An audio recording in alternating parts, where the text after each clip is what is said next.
Confidence. It's the one thing that comes up the most in therapy. Clients will say, how can I develop more confidence? Because with confidence, we can pursue our goals, we can follow our dreams, we can take risks, we can do some of the things that we've always wanted to do, we can reach new heights, new levels. So, today we're going to talk about 5 tips, techniques, or strategies on how you can develop more confidence. So, let's get started. Visualize a more confident you. And this is not like voodoo, you're not hypnotizing yourself or anything like that. It's just about establishing an image in your mind of how you would look as your best self. What you think of becomes your reality. You don't believe me? Think about this.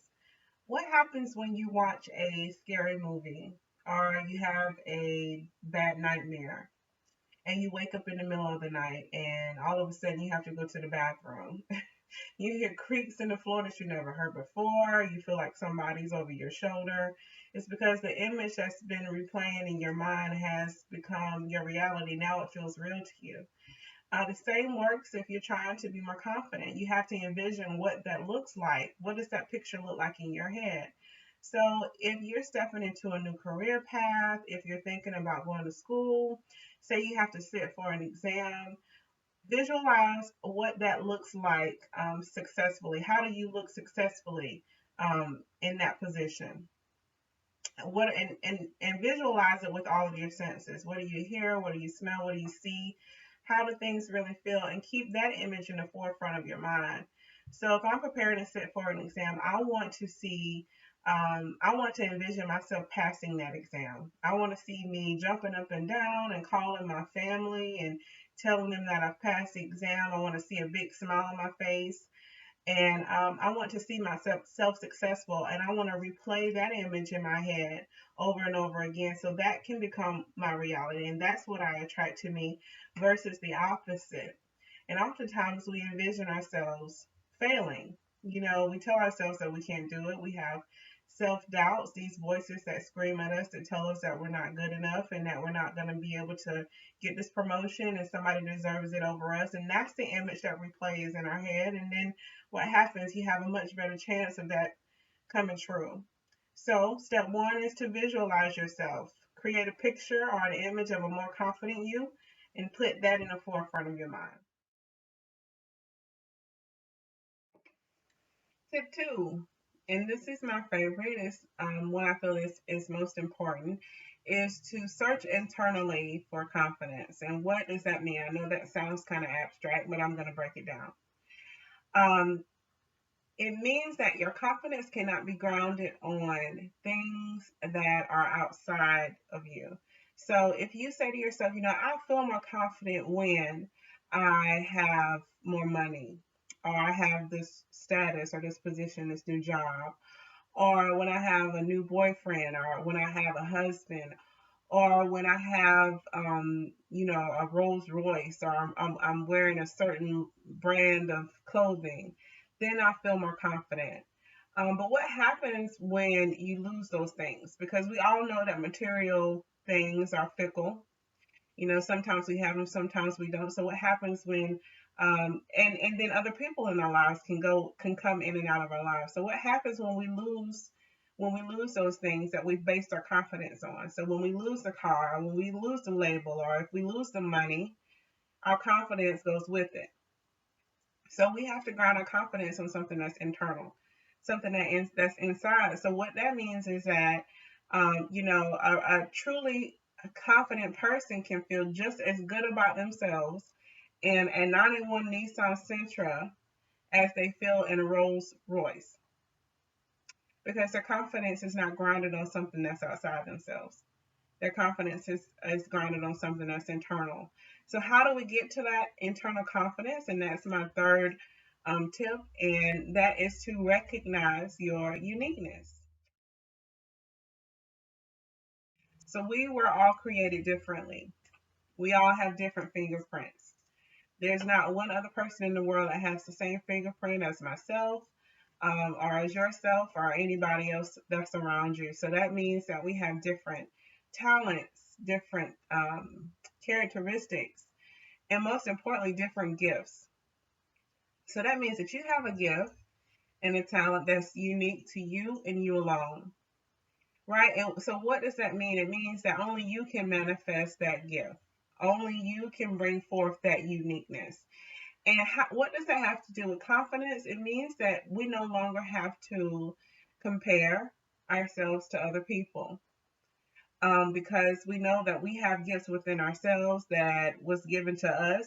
No one on the outside, no external force can take that away from us, right? So, um, technique 3 is to recognize your uniqueness. What are you best at?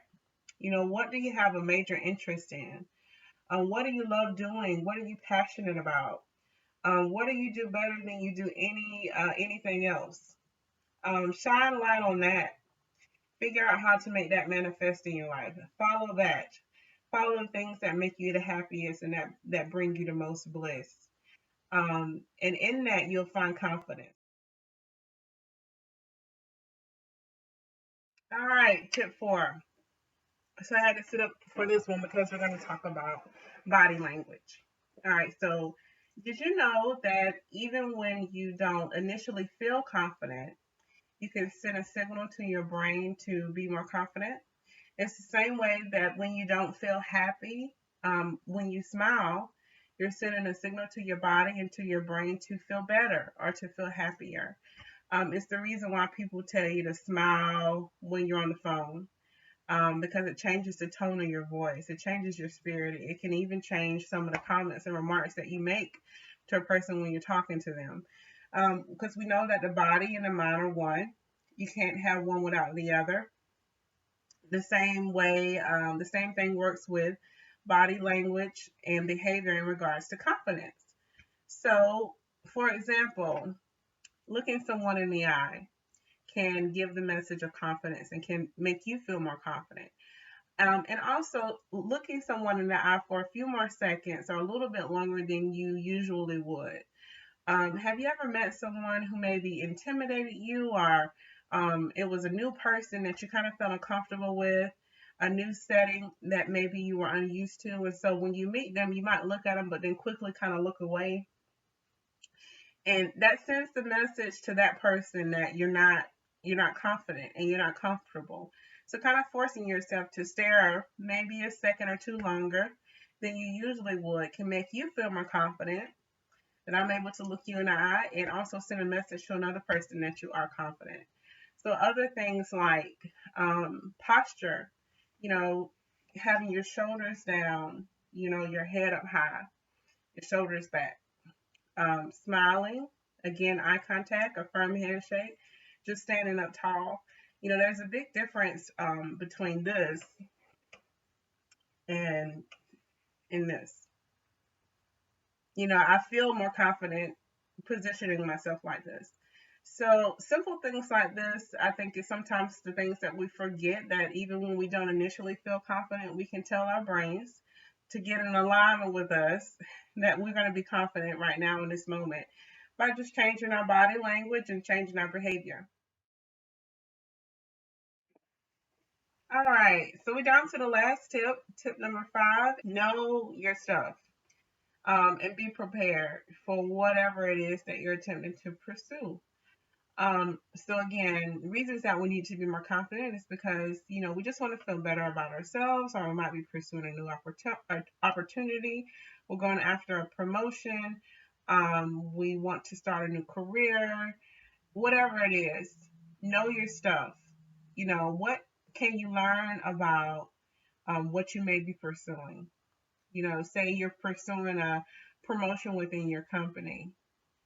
Know as much about that company as you can. Say you are preparing for a speech or presentation in front of a group of people.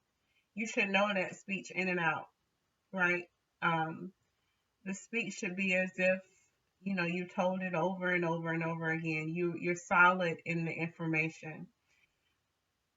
Say you're starting a new business. Say you're really looking to step out and maybe start a nonprofit or start a business, whatever it may be. There's books about everything that you could possibly want to do. You just have to search for them and read them. And that's why I'm big on, you don't have to know the how when you make a decision to do something. So you just make the decision and then you search for the information. I can promise you that the information is there. One of my favorite things in regards to knowing more about um, a topic or a subject or a new avenue in life is my favorite resource is Amazon. Amazon audiobooks, because you don't have to change anything when you listen to an audiobook. You go to work every day listening to music, just turn on the audiobook. And some of us commute, 20 to 30 minutes to our office or to the job. That's 20 to 30 minutes that you can learn a completely new course, a new technique. There's audiobooks that you can read about being confident, and about starting a business, about, whatever interest that you have, whatever you want to feel more confident in, whatever you want to be better at, know it. Take the opportunity to learn more about it. Um, and I can include a link to some of my favorite audiobooks in this blog post here, and I'll add a link to the video and to the actual blog post. So you can see some of my favorite books that I love to read in regards to being confident and just bettering yourself, developing yourself. So there you have it. Those are the 5 tips that I have in regards to being confident, and that's to visualize a more confident you, to search internally for confidence, to recognize your uniqueness, to display confidence through your body language and behavior, and to know your stuff and to be prepared. I hope you've enjoyed this video. If you have, please leave a comment either on the blog post or in the link, in the YouTube link, telling me what you think about it, and telling me some ways and techniques that you have in mind of how you can develop more confidence. All right, I'll talk to you guys soon.